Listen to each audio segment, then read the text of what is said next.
નમસ્કાર મિત્રો, કાલના વિડીયોની અંદર આપણે જોયું હતું કે ક્વેશ્ચન નંબર 9 કઈ રીતે સોલ્વ કરી શકાય, ક્વેશ્ચન નંબર 10 કઈ રીતે સોલ્વ કરી શકાય.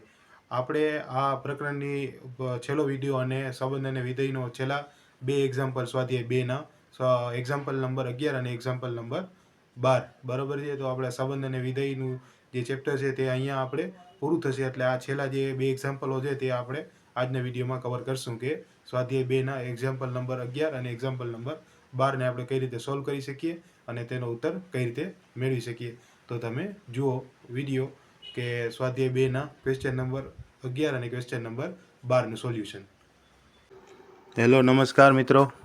આપણે અહીંયા જોવાનું છે ક્વેશ્ચન નંબર 11, જ્યાં એફ એ આપેલો છે ઝેડ ક્રોસ ઝેડનો ઉપગણ છે અને એફ સંબંધ આપેલો છે એ બી અને એ પ્લસ બી અને એ બી બિલોંગ્સ ટુ ઝેડ છે, તેથી વ્યાખ્યાયિત છે.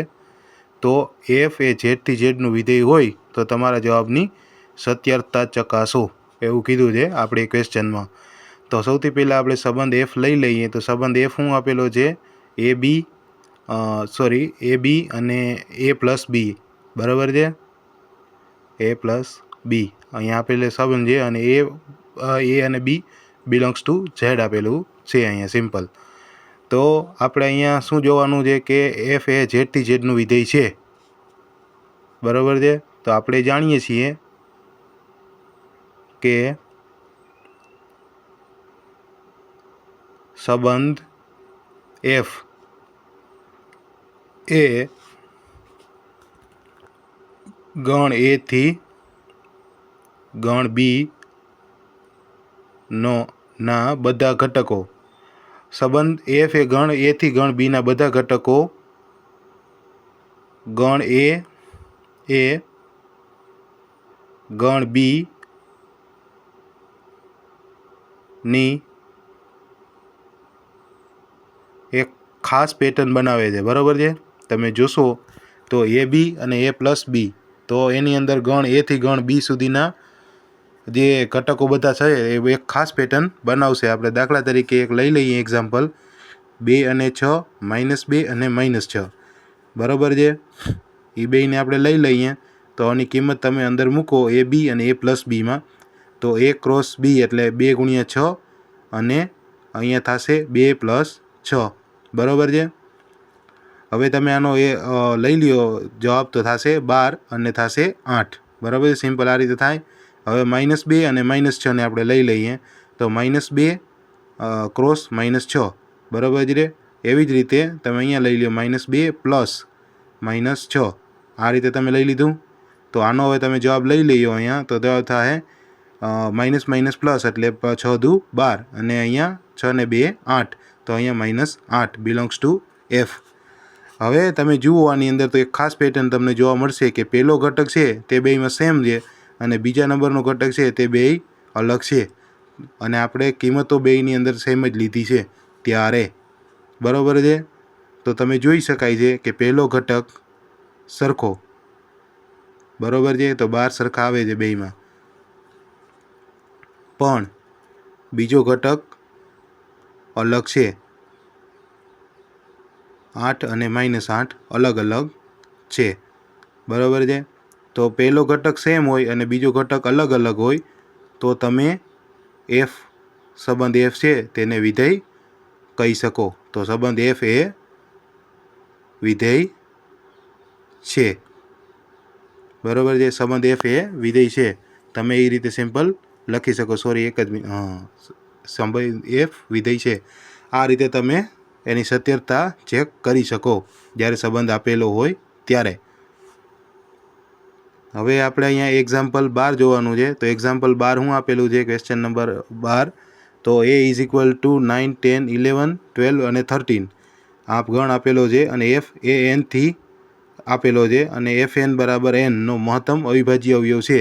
તો એફનો વિસ્તાર આપણે મેળવવાનો અહીંયાથી સિમ્પલ કીધું છે. તો આપણે એ પહેલાં લઈ લઈએ. તો એની કિંમત શું આપેલી છે? તો કે 9, 10, 11, 12 અને 13. સિમ્પલ આ એક ગણ આપેલો છે, ગણ એ. હવે આપણે આની અંદર શું લેવાનું છે? તો કે એફ એ એન થી આપેલો છે, એફ એ થી એન આપેલો છે, બરાબર છે. તો આપણે એફ એન બરાબર શું અહીંયા લઈ લઈએ? મહત્તમ અવિભાજ્ય અવયવ, બરાબર છે. સિમ્પલ આ રીતે આપેલું છે n, બરાબર છે.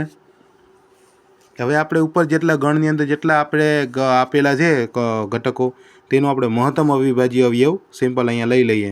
તો અવિભાજ્ય અવયવ 9ના, બરાબર છે. અહીંયા સિમ્પલ આપણે 9ના અવિભાજ્ય અવયવ લઈ લઈએ. તો 9ના અવિભાજ્ય અવયવ શું થશે? 3, બરાબર છે. એવી જ રીતે અવિભાજ્ય અવયવ 10ના શું થશે? 2x5, બરાબર છે. એટલે 2 અને 5 આ બે અવિભાજ્ય અવયવ થશે. એવી જ રીતે અવિભાજ્ય અવયવ 11ના, બરાબર છે. 11ના, તો 11ના અવિભાજ્ય 11 જ રહે પોતે જ. અને અવિભાજ્ય અવયવ 12ના, તો 12ની અંદર શું થશે? તો કે 4 × 3, બરાબર છે. તો 4ની અંદરથી 2 નીકળશે એટલે 2 અને 3, બરાબર છે. એવી જ રીતે અવિભાજ્ય અવયવ 13ના, તો અવિભાજ્ય અવયવ 13નો તમે લઈ લ્યો તો અવિભાજ્ય અવયવ 13ના શું થશે? 13 પોતે જ, મતલબ 13 પોતે જ, બરાબર છે. આ અહીંયા સિમ્પલ આપણે બધા અવિભાજ્ય અવયવ લઈ લીધા, બધા ઘટકોના ઉપર ગણ એના આપેલા જે સબ ઘટકો છે તેના બધા મહત્તમ અવિભાજ્ય અવયવ લઈ લેવાના આપણે. તો બધા અવિભાજ્ય અવયવ, બધા અવયવના મહત્તમ